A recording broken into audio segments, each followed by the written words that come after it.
You are listening to the Disney Dream Girls, an unofficial Disney Theme Parks podcast, and this is show number 573 for Sunday, the 23rd of November, 2025. Where dreams begin. Hello and welcome to this week's Disney Dream Girls. My name is Michelle Young, and together with my jolly good chum Jane Phipps, we are your guide to the place where dreams begin. Well, Jane has now begun her Walt Disney World trip of a lifetime, and in her place I have the wonderful, the magnificent Anthony Markham. Good afternoon. Hello, my dear. Glad I could be back with you. Always, my dear. It's just such a shame that we're not in the same physical space. Indeed. For this week's show, we have a collection of all things Christmassy and all things spendy, because we have heard on the 21st of November, so 2 days after I release this podcast, Disney will be opening the Disney Drop Shop, and it's going to be inside the Marketplace Co-op at Disney Springs, and it's going to focus on blind box merchandise, collectible brands as well. So if you like unboxing and you like limited releases and you like long lines to buy your merch, this is the place for you. When you sent me that information, I was like, this sounds like Michelle's kind of shocked. Well, it doesn't actually, because I'd have so much anxiety about not being able to complete the set. And as a Disney collector, I have sold so many 3/4 complete collections and don't get the pleasure unless I've got every single one. Remember the 50th anniversary Starbucks of Walt Disney World cups that I got from the Magic Kingdom, etc. Because I couldn't get the Epcot one, I sold them. Oh, gotcha. Well, what came to my mind was our Vinylmation collections. Oh, they're still behind me. I don't know if you can see them on the recording, Yes. but I still have the Mickey and Minnies for about 99% of all of the collections. And you've just reminded me to get the Christmas ones down to add into my Christmas tableau in the lounge. Yes. Some of these collections I've not heard of. So there's a range from Cosby, Beast Kingdom, and Pop Mart. Now, I've heard of Pop Mart because they're the people that do those little weird sort of furry things, aren't they? What are they called? The thing that's the rage with the kids, the Labubu's. Oh, I was going to call them Beagoos, but that's my head being in year one literature. Yes, and people have gone gaga for them. Well, and to be fair, this article does have a picture of that Cosby line. All the little Ewoks in different outfits. They are very cute. They are adorable, but how much money will you have to spend to get the set if they're blind boxes? I think I will be skipping a stop there. Yeah, I think I'll go and have a look, but it might be a day where I decide not to bring any money with me so I don't succumb to starting up another collection. But they do look adorable, they really do. And I gather it's going into the home of the former vault, and that closed on the 16th of November. And the D-Tech On Demand kiosk also is going to end. And that leads me to think that the D-Tech On Demand hasn't possibly taken off as well as Disney would have liked. I remember it being much bigger when that trend first started, but let's face it, some of their designs were kind of limited. I feel like I could find stuff more tailored to what I'm searching for on say, Etsy or something like that. Yeah. Something a little bit more specific. So won't be missing that. I think it'll be a fun addition. The co-op is always a cool place to go in and walk around. Absolutely. It does say there's going to be a virtual wait list for entry, and there will be no discounts, and that's nada. Well, if they just stop resellers, that'd be great too. Yeah, I'm sure somebody sent me the other day something from the Character Warehouse, and I had to laugh. Limit of 10 per person. I thought, hang on a minute. I'm going to go and I'm going to buy 10 of the identical Spirit jerseys for myself. No, Disney, come on, you've got to do something more than say 10. That's ridiculous. Right. Limit it to 2. I wonder why they chose that number, because aren't some things limited for 2? Yeah, typically in some of the park merchandise, you can only get 2. But at the outlet, but I do hear they've got a lot of Halloween merch there at the moment, particularly the Halloween Mickey wreath that a lot of people were wanting but not prepared to pay the full price for. So we shall see. While we're also at Disney Springs, Anthony, we can talk a little bit about their offerings they've got for the festive season. And I've seen already their Christmas tree walk or stroll, if you prefer, is already up and ready. And as well as the Christmas trees, there's going to be Flora, and there's the most amazing Disney Destiny cruise line topiary. If you've got your magic band on, it'll go and play the little tunes for you. That's cool. A little bit of cross branding, and that's nice for this season, since it's really, they're just doing preview cruises right now. Yeah, absolutely. And I know your good friend was actually on the cruise that has just gone, and then she's going back. So just give her a little bit of a plug of where people can find info about her, because I know she's sharing her initial thoughts over on Instagram. That is Rope Drop Queen, Michelle McKnight. She's a travel agent with Touring and Cruises Travel. She just was part of the media preview, but then she's going back, I believe it's for Thanksgiving, with her family. So you'll get a lot of Destiny-related content if you choose to follow her either on Instagram or on her Facebook page. And I must admit, slight digression here. We like going down our little rabbit holes.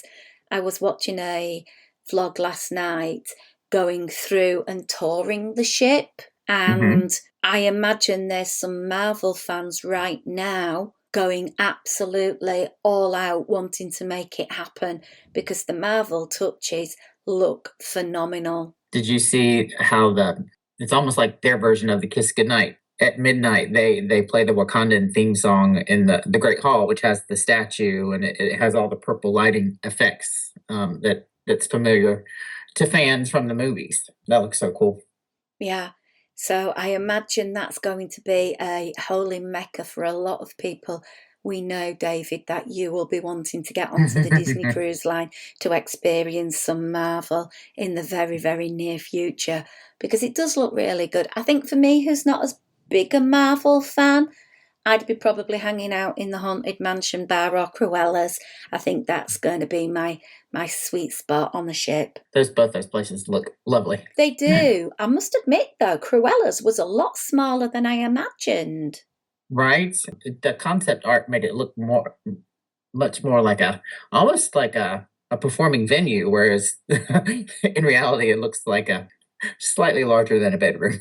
I think it would probably struggle to have more than 20 covers at once, and I think people might be sat on a sofa for 2 with a table and then have to share said table with other people whose chairs are around it as well. So it does look a very cosy, intimate, get to know your cruise mates kind of venue. Meanwhile, they offer the children a whole deck virtually. That's kind of what Disney does best, though. They're going to have some great kid spaces. If we could only check them, if they only had adult hours every day instead of just that first day. Right. Yeah, well, true. I did note, though, it made me quite chuckle. It's all down on deck 2. So it's like, I wonder how often will I actually be going to deck 2? None.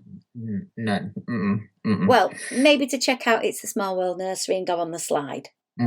I've got to try the slide. But I'll be able to do that on the Wish come next year, so yay. Anyway, back to Disney Springs. So they have trees themed to Coco, Disney Villains, Encanto, Fantasia, Frozen, Haunted Mansion, Lilo and Stitch, Lion King, Mickey Mouse and Minnie Mouse, Moana, Princess and the Frog, Star Wars, Tim Burton's Nightmare Before Christmas, and Toy Story. Do you have a favourite one, Anthony? Of course, Princess and the Frog. Duh. Yeah. Speaking of cross-branding, it's a little surprising they didn't do anything with Zootopia this year. True. You would have thought they would have wanted to get the hype up about the big release that's happening towards the end of the year, and the fact that there's the new attraction, or newish attraction, which you kindly shared details with us on podcast, was it? Oh my gosh, 571 now. Yes, yes. Which one of those trees interests you the most? I like the fact that the Haunted Mansion one is starting to bed in a bit more, because the first year they did it with the bride's gown on it, it looked fairly pristine. Well, now that Hmm. gown, a few years on, is looking a little bit more lived in, if you know what I Uh-huh. mean, a little bit more faded from the Florida sun. I do like Hmm. that. I do like the Princess and the Frog one. I must admit, the more and more I watch that movie, when we did the cruise together, Anthony and I, he'd put it on every night before it was time to go to bed. So we did watch quite a lot of it, didn't we? I think I'd Yes. zonked out in 5 minutes, and Anthony just pulled the curtain divider between our two sleeping areas and just watched it and enjoyed it, because you've got a weird body clock that wakes up like 3 a.m. in the morning. Mhm. I'm just on your time, dear. You are. It makes it so convenient for me and you to chat before I go to work. I Hmm. gather you can pick up maps that are going to help you around Disney Springs at CityWorks, Crystal Arts, Havaianas, House of Blues, Lego Store, and Polite Pig. Hmm. Hmm. And while you're at Disney Springs, you could possibly pop into the Hangar Bar, which is all seasonally attired. Oh, that's such a fun venue. And I love of well, they've done Christmas now for many years, but now that I like that they're using it even at Halloween as Mm, well. yeah, Mhm. absolutely. I think they're realizing that the adult Disney fans really buy into the really hyper themed food and drink experience. And why not?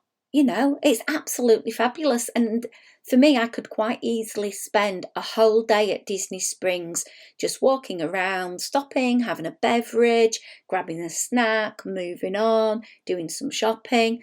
And I think it's a Mhm. fantastic place to go to if you want a day out of the theme parks. Exactly. And a lot of the restaurants even offer like they'll do happy hour menus with little snacks and things that won't break your budget. Last time I was there, so not last Christmas, the Christmas before, they also had a mobile Christmas tree, and I've forgotten the technical name of it. Please, everybody, scream at the podcast now and remind me by the power of telepathy. It might go into my head. And the Christmas tree was going around talking to people.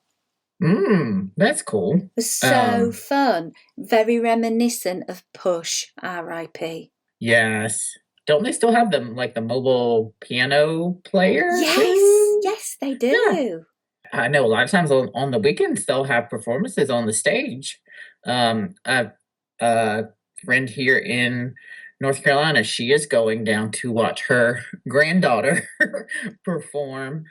They are at Disney Springs. The children are also going to be marching in one of the parades, but the lady's just gonna go down. She's staying at a Disney Springs resort hotel. She's gonna hang out at Disney Springs, watch her granddaughter, and just enjoy Disney without even setting foot in a park.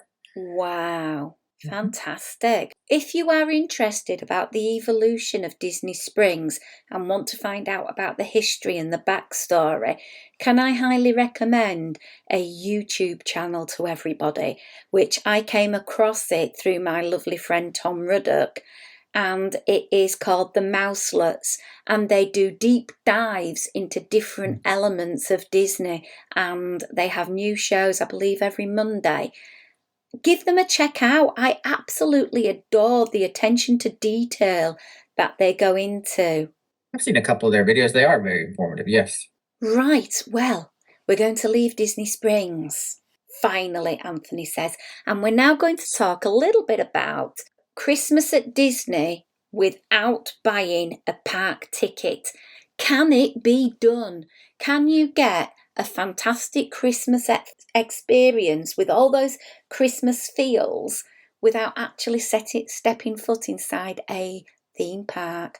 Initial thoughts, Anthony? A lot depends on where you stay. I think the hotels are very important. Yeah. Absolutely.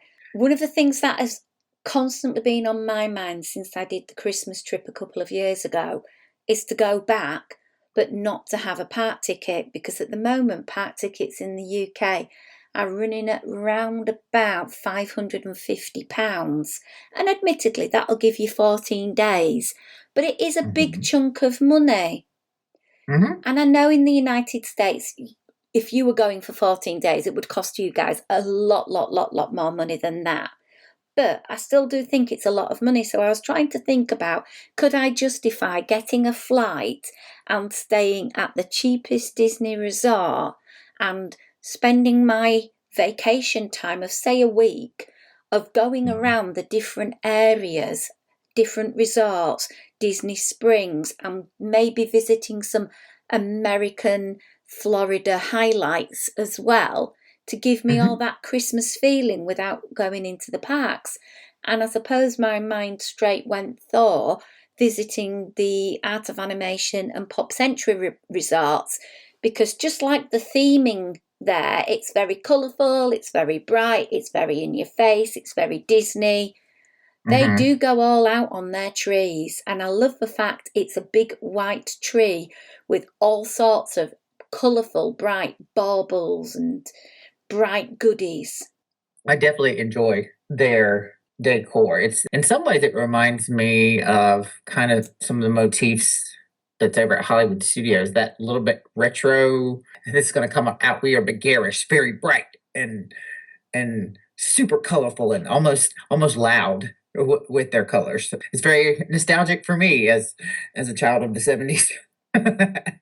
And I do think, because of the way that the resort is structured, a lot of guests go and decorate their windows. So you could actually spend quite a lot of time wandering around and seeing how other guests have trimmed up for Christmas with their window decoration.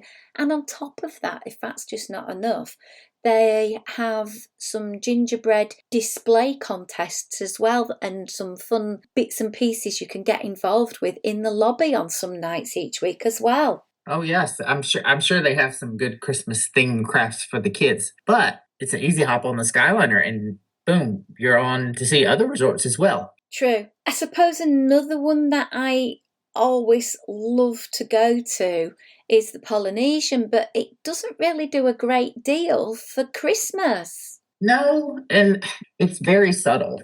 It does tend to be a stop for myself whenever I do go on a monorail crawl or anything like that at the holidays. But of those resorts, I think it's the least. But if you can get into Grog Grotto, they do decorate, and they are pretty fun with Christmas lights. I will say that. Yeah, and they do have a tree, and the tree is beautiful, but there isn't a great deal that they do. So it'll be interesting to see when the Island Towers decorations are going up, to see if anything is more apparent over there, because I think for a deluxe, one of the things that would spring to mind is Gingerbread House. Ooh, I wonder if they'll do anything over there. They do have some big windows over there that they could do an impressive tree. True. I wonder if they could do a recreation of the ceremonial house in Gingerbread. Oh, that'd be a fun one. Moving to a moderate resort, out of the two Port Orleans resorts, you've got to go to French Quarter, not for looking at Christmas decoration or anything like that, but for beignets. Beignets. Because beignets are good in any season. Yes. I mean, dough and powdered sugar knows no season.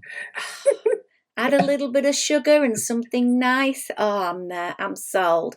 I think out of probably all of the ones that I think of as well for the OTT theming is not necessarily a hotel in the Disney resorts. It's Fort Wilderness, because people go there and bring their entire inflatable blow mold extension of their home and decorate it. Oh my gosh. It is truly amazing how that place can look at the holidays. I'm impressed by how much people are just willing to bring. I know. I saw the Halloween golf cart parade, and it was like, oh my word, it looks like somebody's been spending the last year on building this, and they must have had a truck to bring it with them. Yeah, it becomes such a tradition too. I think almost people choose to say they're just for that. I think if I was going to go on a no park trip, I think the campgrounds is an excellent place for me to go and hang out with friends, because it's that sort of vibe that in a night it gets a bit cooler and you can have a campfire and you can Mhm. go and toast some marshmallows and enjoy a drink with friends outside. And I think there would be a really good place to go and stay if you're not in the bubble as such as in a hotel. Agreed. So let's go over to the sort of Epcot Disney Hollywood Studios area where we've got the boardwalk.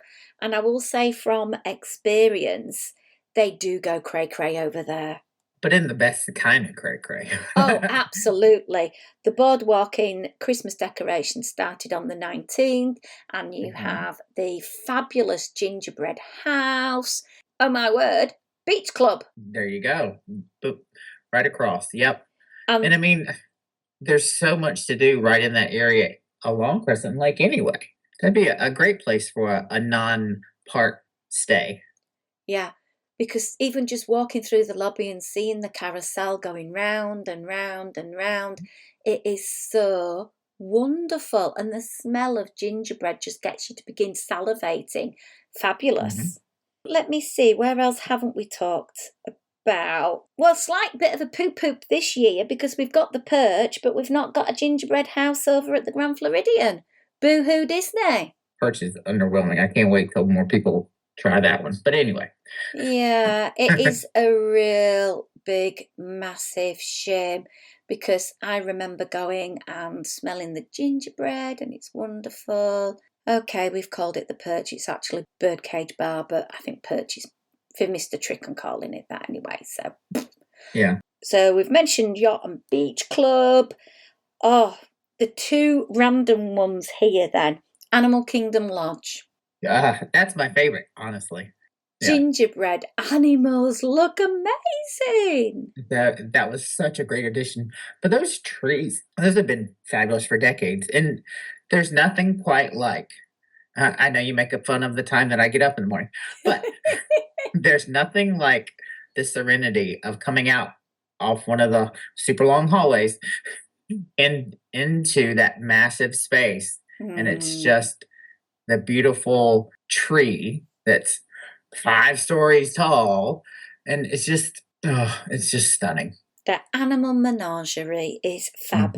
That one doesn't open till the 25th of November, so don't plan a trip till after that date because you will be disappointed. One that I absolutely adore going to, just because it's probably my favourite resort of all, is Wilderness Lodge. The addition of the Christmas tree into that huge foyer is fantabulous. I love it, and it has that chocolate cabin, and it's got to be the best. I'm sorry what anyone else says because you're wrong. I think it's the best.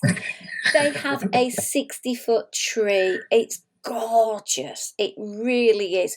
And the log cabin vibe is so good, and roaring fireplaces. It just gives me all the Christmassy feels.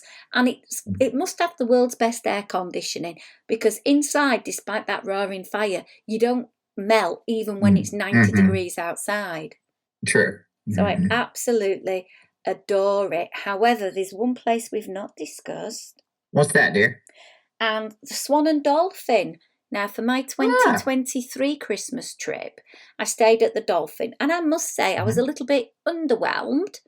But if you walk over to the Swan, oh my word, they have a massive chocolate sculpture area, and it is well worth getting off one of the friendship boats and walking to your left to the Swan and having a wander around there, because it is sensational. And I really do hope Jane takes time out to take some pictures and share it with us. Oh, yes. You know what? I'm, aside from your pictures, that's not one that gets a lot of attention on social media. Is that a place that gets as busy, as crowded as, let's say, the gingerbread house would in its day back over at Grand Floridian? It was dead, Anthony. I don't think people genuinely know it is there. It is a massive secret. I will have a little bit of a dig around and find some images from when I went in 2023, and I'll reshare them on our Instagram so that people can have an impression, and hopefully that by the time this show goes to air, Jane will have visited and sent me some pictures. So you can do a little comparison. Yeah. Yeah. Right, Anthony, I think we will wrap up this week's podcast, as everybody now is wanting to dash off to the kitchen and whip up some gingerbread cookies and sit and stuff their face. Please make sure you follow along with the fun over on our Instagram at DisDreamGirls. You can find show notes on our website, DisneyDreamGirls.com, and you can join in with our sharing of our Disney life over on Instagram at DisDreamGirls, as well as our Disney Dream Girls podcast family page on our Facebook page. Last but not least, as always, our heart goes out to our wonderful Patreon supporters. You give us the finances to keep this hobby up and running. And oh my gosh, we are running over 10 years now. So wow, we are in awe because your support Patreons are keeping us as the longest running female Disney podcast in the UK. Congratulations, 10 years, wow. It's over 10. I can't even work it out. I think it's something about 13 odd years now. It was quite, it's been a while. Anyway, where can people find you on their social media place? I'm most active on Instagram at atrain74. Absolutely. Fantastic. Keep in touch with us both. Until we're back another time, it's a goodbye from me. And goodbye from me.